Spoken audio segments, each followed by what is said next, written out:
Long before they became city dwellers, domestic pigeons lived amongst a myriad of different environments. Their ancestor, the rock pigeon, was first domesticated 3,000 to 5,000 years ago in the Mediterranean region. However, dispersal corridors and flightability allowed the species to spread globally, eventually leading them to adapt to the urban environments in which feral populations thrive today. For over 40 years, the US Army used pigeons as a reliable form of biotechnology for delivering messages during major conflicts.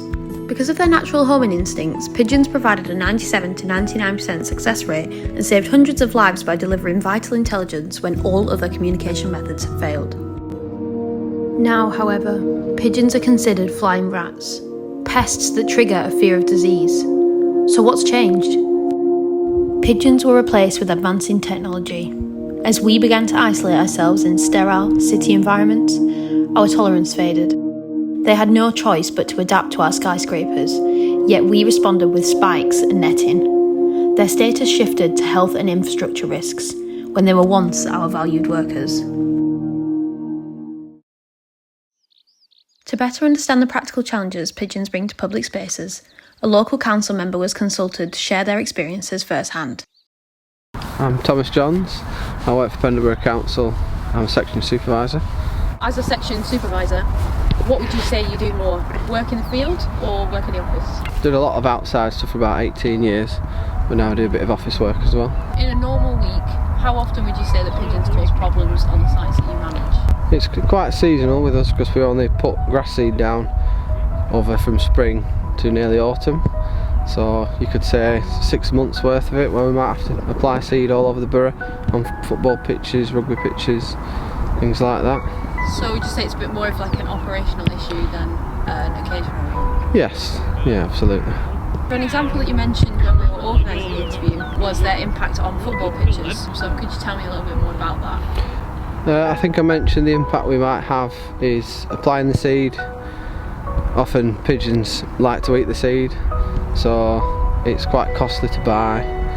We have to put extra down to cover what the pigeons might eat. The cost of seed is £100 to £200 a bag, so you can imagine if a bunch of pigeons arrive and eat 50% of that seed, it's quite a costly outlay for the council, is that? So for the pigeons it's more of just like an easy food source, but for you it means that the grass can't establish? Oh, absolutely, yeah. Pigeons will just follow you around. They can almost sense it, I think. And so how does that create extra work for you and your team? It means what work we've carried out then goes to waste because there's no seed to germinate. Football pitches suffer, and basic public that use the land don't get to enjoy the pitches like they should. I really like pigeons. I'm probably in a minority because I know people think they're a pest, but I like them. I think they're cheerful creatures. They're just part of the world that we live in. I don't mind them really. They're just part of the public. For many, pigeons are simply part of everyday life, but behind the scenes, their presence can present practical challenges. So when it comes to managing pigeons, what measures do the council currently have in place to stop them from disrupting your work? We don't really have anything in place for that. We can't really go around harming them or trying to cull them in any way. All the areas that we find we're working are all public areas, so we can't be setting any traps or anything that could cause harm to the public, so we can't really do anything to prevent that in any way really. So from your experience working actually within the field, do you think there's any approaches that you could take that might be more effective?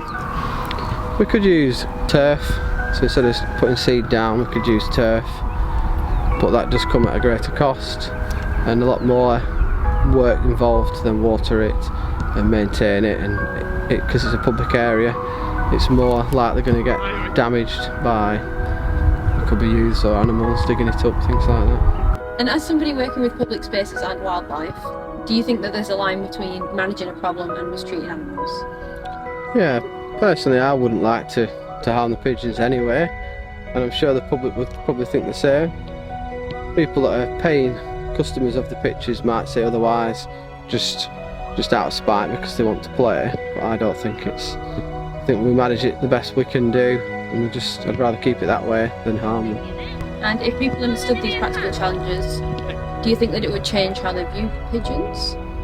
Possibly. I'm not quite sure on that really. I think the line of work we're in it's people paying to hire the pitches to use them, so they're always going to be a bit more passionate about the sport rather than pigeons, I feel. Beyond perception and maintenance concerns, what does ecological evidence actually show? Urban pigeon abundance is largely driven by food availability and nesting opportunities created by human infrastructure. Urban pigeon populations are largely shaped by human behaviour. Food waste, deliberate feeding, and overflowing bins provide reliable and abundant resources.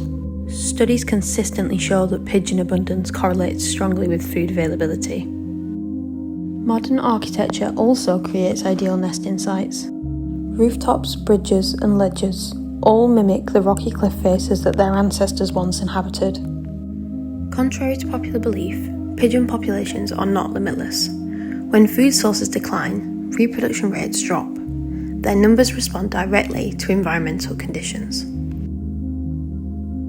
Although often labelled as disease carriers, research suggests transmission to the general public is rare and typically associated with prolonged exposure in confined environments.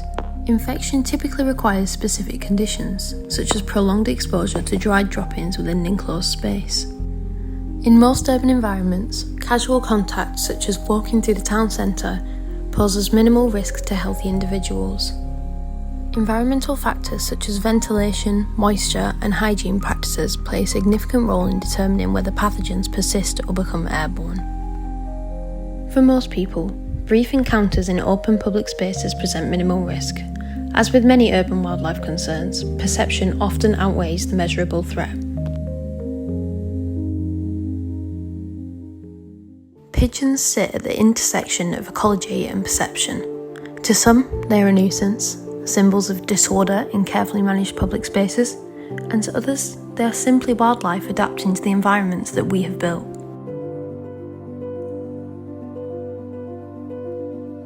Scientific evidence suggests that many of the risks associated with pigeons, particularly disease transmission, are frequently overstated. Direct transmission to humans is rare, and most pathogens require specific conditions to persist or become airborne. At the same time, high densities can create legitimate management challenges. An accumulation of droppings damage infrastructure, increase cleaning costs, and in some cases, restrict public use of shared spaces. Despite divided opinions, pigeons continue to be unaffected by human perception and remain a constant presence in the landscapes that we share.